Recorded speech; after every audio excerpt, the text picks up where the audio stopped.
Hello everybody and welcome to Skrrt Garage. My name is Connor and today is new car reveal day. If you guys haven't been following, on the last video I made here on Skrrt Garage, it was a sound clip and 2 hints of the new car that I have bought.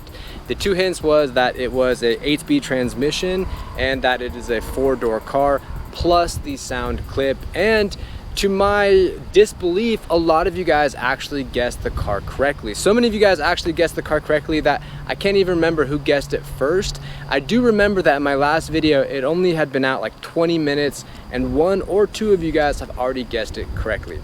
So what I'm gonna do today is actually show you the champion car. I'm gonna show you guys which car I traded my beloved E30 wagon for. And I'm gonna talk to you guys about the current modifications that it has, what I plan to do with the car, and I guess the deal I got on it and why I got this car. So without further ado guys, let's get this video started.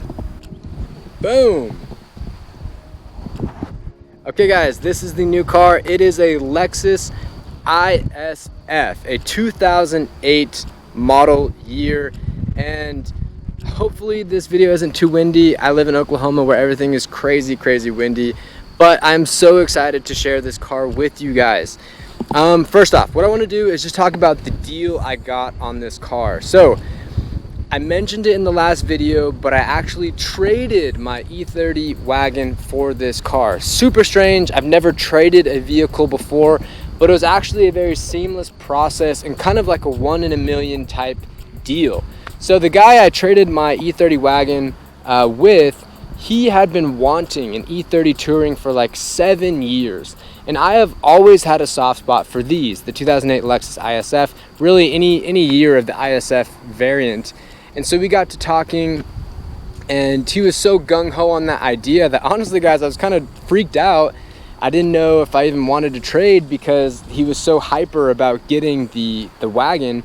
But I did my research, I checked everything, and I think we both ended up getting a really good deal.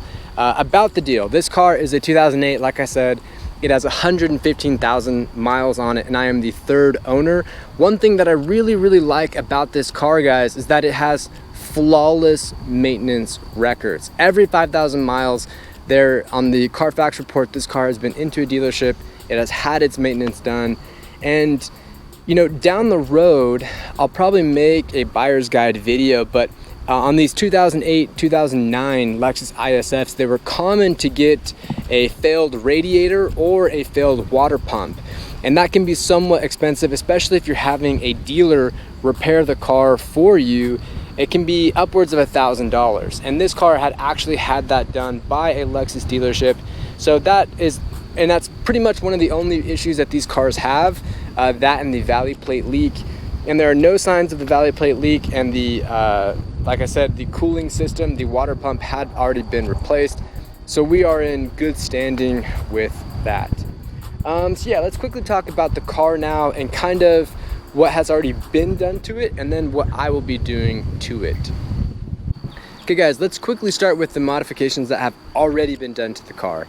First things first, this car has had upgraded rotors, pads, and stainless steel brake lines. Yes, stainless steel brake lines. Yes, this car has been taken to the track numerous times.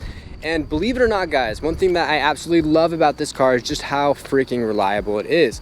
When I bought it, I looked over every inch of the engine, inspecting for any signs of an oil leak, an oil pan gasket, any gasket really, and the engine is just bone dry. For 115,000 miles, for being taken on the track, that is just out of control. That's so cool to me. But yes, anyways, back to that. It has upgraded rotors, and it has upgraded brake pads and stainless steel lines. With the track pads on, this thing stops faster than my M2, no question about it. This thing stops on a dime. So that's really pretty cool that it has already had that done. It has a ceramic coat on it already, and the black looks absolutely amazing. What else? It has a resonator delete, and so it has this awesome little burble around 2,000 RPM. It's very mature. It's not particularly loud.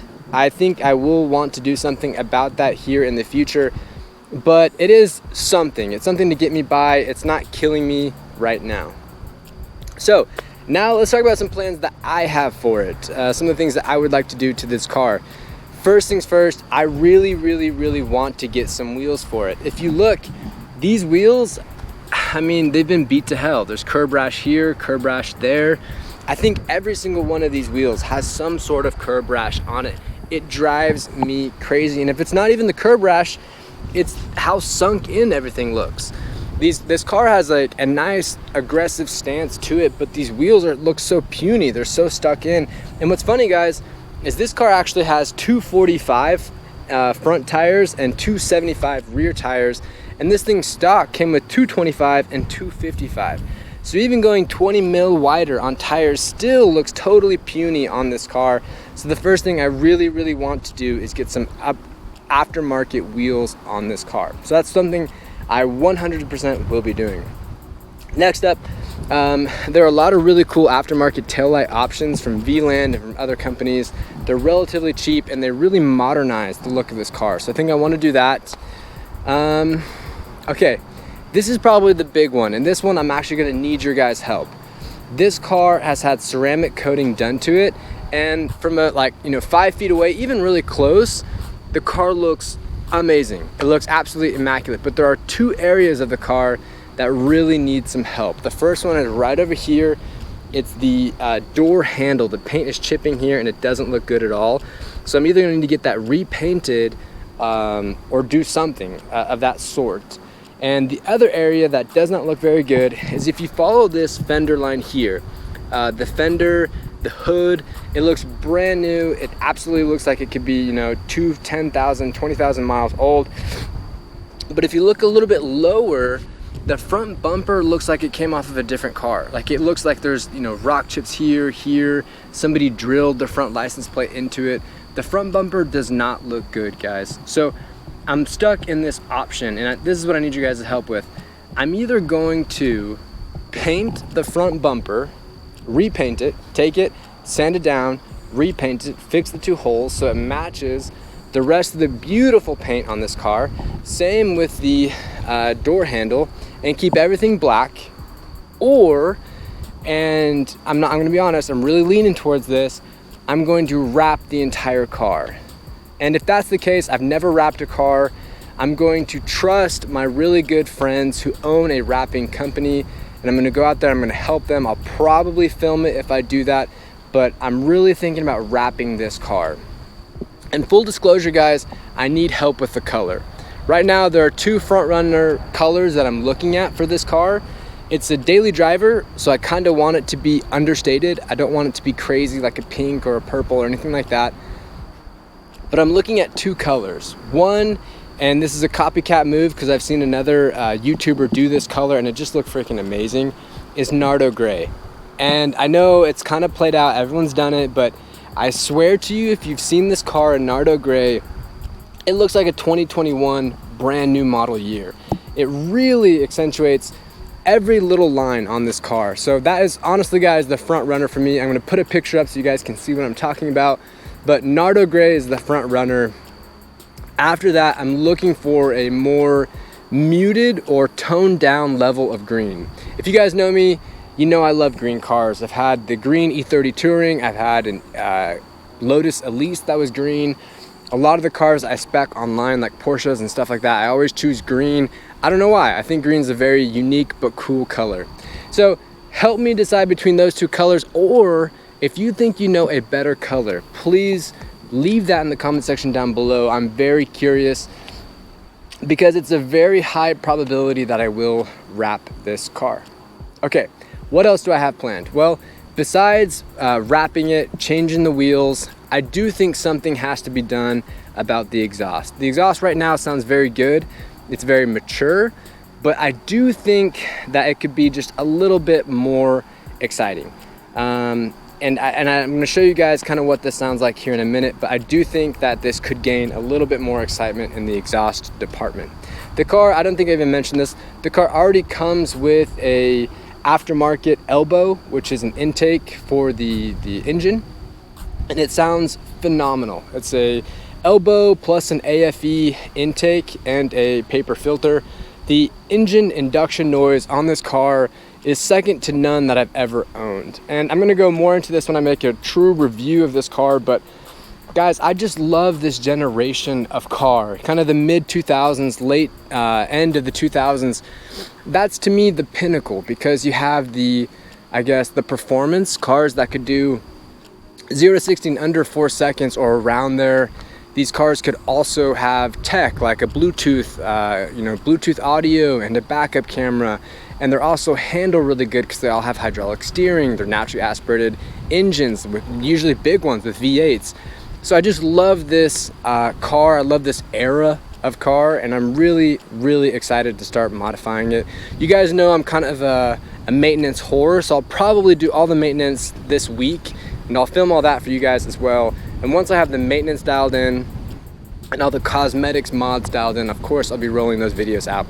So what do you guys think? I really, really, really like this car. Like I just said, I love the era. I love the big naturally aspirated engine. So yeah, guys, with that, let me know what you think in the comment section down below about this car. Let me know what you guys think about the color of the wrap that I am thinking about doing for this car. And if you have any other ideas as to modifications, I'm all ears. Trust me, I think that I would take anything with an open arm. So with that, guys, what I'm gonna do is send this video off the classic Skrrt Garage style and do a fat burnout in this car. This is a 2008, so it should have an open differential, but I swear I did a burnout by accident earlier and the car pulled full 11s. It never broke traction. It was, it seemed almost like it was a limited slip. So I guess right now on camera we're gonna find out together. Anyways, thank you guys so much for sticking around. Please give this video a big old thumbs up and a comment down below. Love you guys. Have a great day. Peace.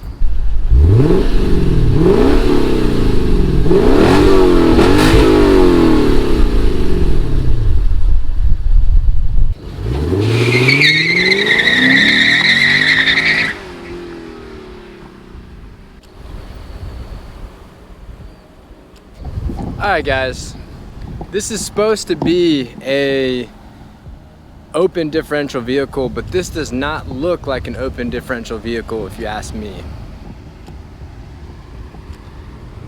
I mean, look how long that goes. I don't know what you guys think, but I don't know. I guess there's only one other way to find out.